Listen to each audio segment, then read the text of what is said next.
Well, hello everybody and welcome. This is the 343rd week of Turning Towards Life from Thirdspace, and we are Lizzie and Justin, and we are here again. I'm really enjoying, Lizzie, you'll know this, other people may not know this. I'm far away from home today, and I've been I've been sort of traipsing around the place that we're staying, trying to find little spots of Wi-Fi and little spots of 5G to see if there's a place that will carry the data on this extraordinary, I still think, extraordinary technology that we can do this. I'm in France, you're in London, we can talk to one another, and then people all around the world can hear us, and it's really easy. And really, no generation in history before us has had the ability to reach out into the world the way that we can because of all of this. So I'm feeling very grateful for that and very, very happy to see you, Lizzie, and glad to be here. And welcome to all of you who are with us. Thank you. Some of you have travelled with us for well over 6 years, and others of you are finding your way to us for the first time, maybe because somebody told you about this, and we're really glad to have you with us. And we have a wonderful source again today to begin our conversation. Thank you, Lizzie, for that. You're welcome, Justin. And yeah, I'm completely amazed at technology, and I'm also amazed at like cars and things like that as well. Like today I was thinking we're going on a trip. It's Sunday, it's lovely weather. We're going to see my godmother, and she lives in the countryside. And I was thinking, this has not always been possible, just to go somewhere in a car and then come back again. Like it's a big thing. So I'm also in that serious appreciation of what the world can do and what we can do. It's amazing. And this week we have this very short little source. And Justin, you inspired me by bringing something as straightforward as, I think it was a couple of weeks ago, as talking about the barriers to love. And our job isn't to seek for love, but to see if we can remove all the barriers to love. And it was a challenge to talk about it because it's so succinct. And this is really succinct. And I know that it's really challenging. And I'm really grateful that we can, as you were saying last week, kind of muddle our way through and find what there is to say and see what happens. It's really cool. So this is a translation by Jane Hirshfield of Lal Ded from the 14th century, and it goes like this. I was passionate, filled with longing. I searched far and wide. But the day that the Truthful One found me, I was at home.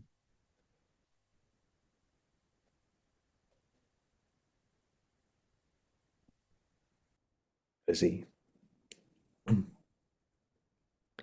before I read this wonderful, very concentrated source, just want to say to everyone, you can always find these in the email if you sign up for it, on our Turning Towards Life website, and in all the notes that go out on YouTube and all the podcast places. So this is by Lal Ded. I was passionate, filled with longing. I searched far and wide. But the day that the Truthful One found me, I was at home.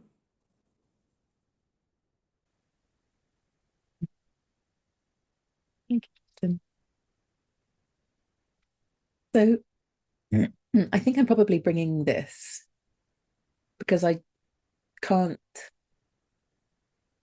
identify how this has ever not been me. It's like this first, when you read the first part, Justin, I was passionate, filled with longing. I searched far and wide. I can feel the excitement of that. I can feel the yes of it all and the gallopiness inside of me. I often have like a pushing feeling on the inside of my body that's kind of surging me forward into life at some speed lots of the time. And I know that still now, and maybe less now, but for many years a lot, I really was on the hunt, I can feel my on the huntness for love, for experiences, for enlightenment, for things that would fill me up, that would satisfy me. So all of the things that I wanted, I felt like I needed to seek for them, and still do. And I also have known that this being at homeness and being right here has become a crazily excellent source of feeling full of life and hugely satisfied with myself and this body and this experience that's mine and no one else's. And so I'm bringing this because it feels like somehow this is like an implicit conversation in myself, but I'm not sure I've ever really found the language for this dance between seeking and finding, and recognizing that I'm often looking in the wrong place for the thing that's already here, and how I want to acknowledge how many times I make and have made that mistake, and to continue deepening into this invitation to seeing what satisfaction, what fullness, what aliveness really means and where it's found. And maybe sometimes that is somewhere else. But, and of course it is. But I know that I've been on the end of the kind of grieving part of, oh, I've come to the end of the rainbow and there's nothing here. I'm literally standing here. But what's there is me, not the thing that I thought was going to make me happy or something. And then the journey of being with myself and feeling my who-ness, my Lizzie-ness, being where I am, and wondering what I can receive by being here, being present, being myself, is a really big one that I really want to talk about. This is such an important topic.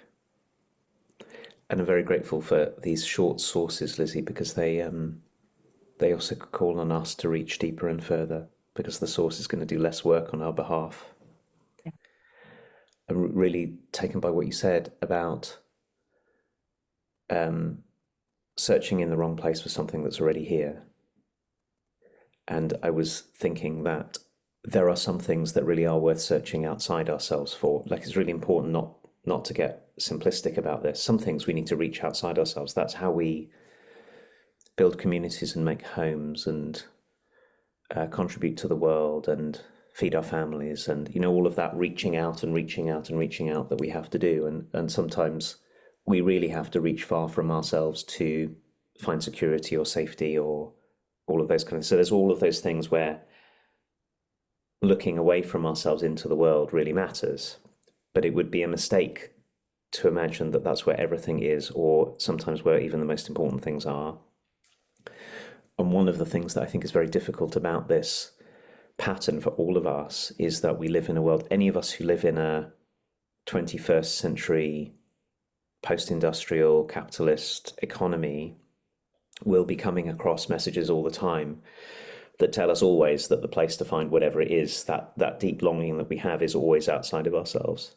If you're going to be in a project, you do the right course, you buy the right product, you watch the right TV program, you have the right friends, all of those. The economy is built on teaching us that we need to reach out more and more and more and more, because that's how economies work. So many of us get very much support in the other part of it that's so necessary. And we've talked a lot about, Lizzie, you and I, about how very often what we encounter in all the educational systems that we're in is one that teaches us about out and not in, away and not here. So most of us are pretty starved of this other part that you're talking about. And for anyone who reads the poem, it's very clear that this line, the day that the Truthful One, capital T, capital O, found me, I was home. That there are lots of different ways of interpreting it. If you have a religious or theological kind of orientation to the world, that might be God. But there are lots of other ways of reading it too. It might be life, or it might be something really essential about being here, the something, and it might be the life that we were never really separate from, the life that we're all made of.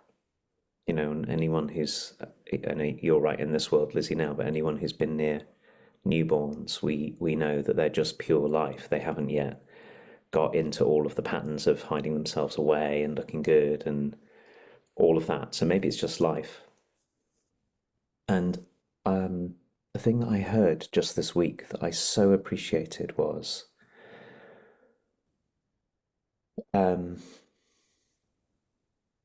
we come into the world as life, as this truthful one, as an expression of the truthful one, filled with all of the qualities, and you and I've talked about this part many times before, filled with all of the qualities that the truthful one is filled with, that life is filled with: courage and creativity and love and inspiration and grief and boldness and sadness. And it's all there. All of those qualities are there.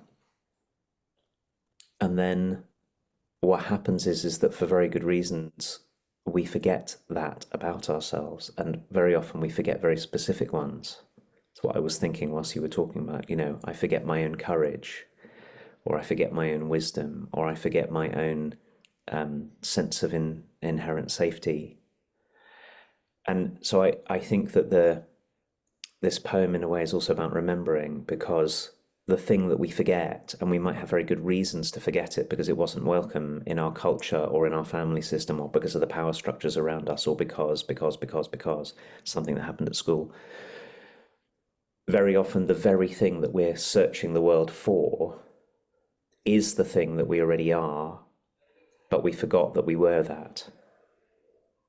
So we travel the world to find a place that we can find safe, the feeling of safety, a relationship that will have the feeling of safety, or a place that's got that kind of groundedness. And we forget that that kind of safety is also here right inside us, just by virtue of being a person. Which is the way I was listening to what you were saying, was that sometimes what we're searching for is what we already are, that we don't know that we are. And then the question is, and I might have something to say about this later as we go, but I suppose for me the question is if very, very often what we most long for, what we most are, and what most meets us and brings us to life and brings us to contact to the world is right here, and if we're not going to find it by traveling the world or working 10 times harder or all the things that we do, what on earth do we do to let it find us? If we're not going to find it that way, what does it mean to be at home so that the truthful one can find us in the way that Lal Ded is talking about?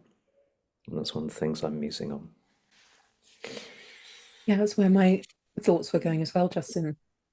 And I was reminded as you were talking of being introduced to this concept, and at the time feeling like, well, no, everything is out there. Like, that is where everything is. I need to leave even here right now because there's something really pulling me to somewhere else. And only after many times of grieving that I didn't ever find the thing I thought I was going to find wherever I went, did I realize that this was a serious thing to consider, actually. And I remember at the time, after the multiple kind of grief experiences of, oh my gosh, I thought it was going to be here and it's not here. I thought it would be this relationship and it's not. I thought it would be this place, it's not. I thought it would be this experience, these people, it's not.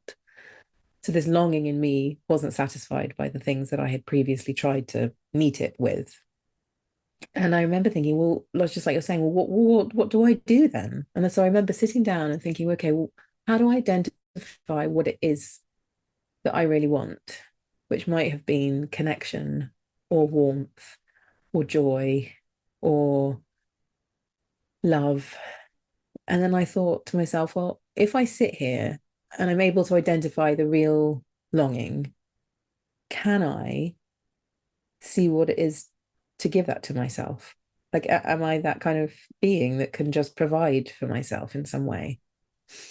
And I'm not saying this is the whole story, but this is how I really began doing the thing of, well, let's see, like, what do I do then if I'm not going to go there and I'm going to stay here? What what is there that I can provide for myself that I thought was going to be met by me doing that thing, which now I know is not going to do? Can I do it for myself? Because if I can't, then nothing, my longing can't be met. So then what am I going to do? So it was an experiment in a way. I remember sitting down thinking, okay, so I'm longing for connection. What does it mean to be connected to another person, to life, to myself? Can I bring that to me? I remember this kind of longing for intimacy. And I was like, well, can I be intimate with myself? Can I sit here and truly be close to myself? And I remember it being very funny in some way to me that every time I tried to do it, I was like, yeah, I can do that. In this moment, if I sit here and be warm with myself, I can feel the warmth that I've been wanting. If I do the dishes and see what I can do to feel joyful and really intentionally meet myself with the joy that I'm seeking, can I do that? And I was like, yes. And so this like hilarious extended experiment started happening. And like you say, Justin, since having children as well, they're that. So I feel like I've now been kind of re-sucked in my more recent times to what it means. Festival bought me a tiny leaf yesterday. I said, Mum, look at this. And I was like, oh my goodness, look at that. And we stayed for a few minutes examining this really extraordinary little tiny, what do you call it? Like a lily pad, like a mini lily pad with kind of flowers coming out of the middle of it that she'd found somewhere. And that met something really deep in me, to be in the world, like fully in the world, and receiving the world. And it came through this little funny little lily pad that she had found. So I feel like it's all this big experiment, and the ways that I have found to cultivate for myself to be in receipt of the things I seek is in very ordinary, domestic, immediate ways. That, of course, then I think what it does for me is that because I'm filled with that, when I do go to somewhere else, or I am in an outward thing, like you were saying, I'm not looking for those things there. I'm doing them for a different reason.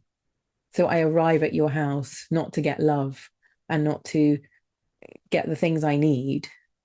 I arrive at your house with something to give, with something to bring, because I'm filled in the best way that I can muster with myself. So the reason for going places isn't seeking anymore. It's maybe to make a contribution or to really receive something in myself through being there and be inspired or something, rather than trying to get something from wherever I go. And when we go somewhere desperately seeking, we might go places seeking things. Seems to me like I come to your house for friendship and companionship and the joy of being with you and your children, for example. That seems exactly right. Brings us into a relationship. Or I might come because for a cup of tea, because I'd really like a cup of tea. But when we go trying to find something that we're not trying to get filled up with something that doesn't get filled up that way, gets filled up the other way around. So if I come to you desperate for love, I might want to be loved by you because you're my friend, but if I'm trying to have you fill me up with love and attention so that I feel love inside me, I'm never going to find it. I'm going to get more and more desperate. I'm going to cling on more and more. And every time you withdraw even a tiny bit, I'm going to feel the absence of it again. And so it's going to be impossible. It's going to be a terrible friendship to be that way with you. So exactly, I loved the way that you said this, that sometimes we find that if we really turn towards receiving ourselves and our own lives, that what we long for is very, very close in. We can feel the warmth. There's a beautiful way of talking about it, Lizzie, that we can feel the warmth of our own bodies and our own presence if we'll come in presence, if we'll come in close enough. So there's a sort of, in your story about looking at the leaf with Vesper, there's also in order to receive, in order to be met by the truthful one, met by our own lives, there's certainly a sort of quietening down our grasping and our efforting that's called for, because all the time we're doing that, it's like there's so much noise, it's really hard to find out what's here. And so many of the world's deeper spiritual traditions have ways to do that as well, ways to help us quieten and ways to help us be present right where we are, and to orient to the world. I think awe and wonder and gratitude and all of those actually really help when we can find them to have the world meet us. The other thing I was thinking, Lizzie, is also how we can be this for one another. So if you're desperately searching for love and being very, very, very, very needy in that way, I don't mean that in a judgmental way, but like grasping and getting, and then it may be because you're really, really caught in the forgetfulness. You've forgotten something about yourself, but because you've forgotten it, it seems so absent. And then we can really be gifts to one another, because if I can really see you, and not in some glib or shallow way, but really be able to tell you about you, Lizzie, to name qualities in you, to tell you about the courage that you are, for example, that I see. If I can accurately name qualities of this truthful one, qualities of life's essential expression in you that you may have forgotten, if I can be attentive enough and generous enough and precise enough to name that, and to say, Lizzie, I can see how brave you are. I can see how much life force you have. I can see how much you love. Lots of different words I can use.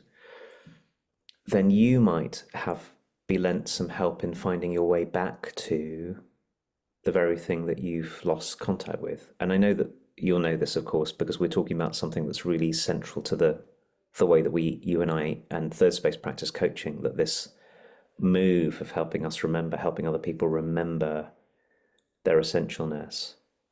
But I'm naming it here because it's good to talk about, but also because many of us don't have people who'll do that with us, who'll quieten down themselves and look us in the eye and say, I see your goodness, and in this very specific way that I think you may have lost contact with, and I want to remind you so you can remember.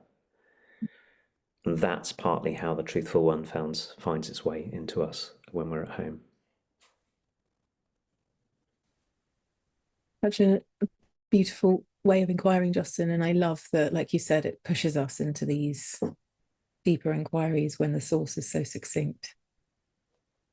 And I'm feeling filled with wonder and questioning and curiosity. And yeah, I'm really grateful for this. I'm grateful for the kind of, oh no, shall I bring this? It feels really challenging, and just saying yes. So thank you for being this person, Justin, who can be in the, like, I guess the kind of no man's land of and finding that we have something to say and wander into together. So we are going to finish here. And Justin, thank you for this time. Thank you, everybody, for joining us. Thank you for following along. Like Justin said, if you have been here for a while, thank you for your newness into this, and welcome if you are. We love to hear from you. If you want to email us, you can email us at Lizzie or Justin, or hello at wearefaith.com. Thirdspace.org, but also at turningtowards.life. And you can go to turningtowards.life if you'd like to receive Justin's amazingly crafted emails that you can get into your inbox each week. So thank you for being with us, and we will see you next week, next Sunday, all being well, with a source chosen by Justin, maybe another brave one like these recent ones. Thanks, Be everybody. as brave as we can. Bye bye.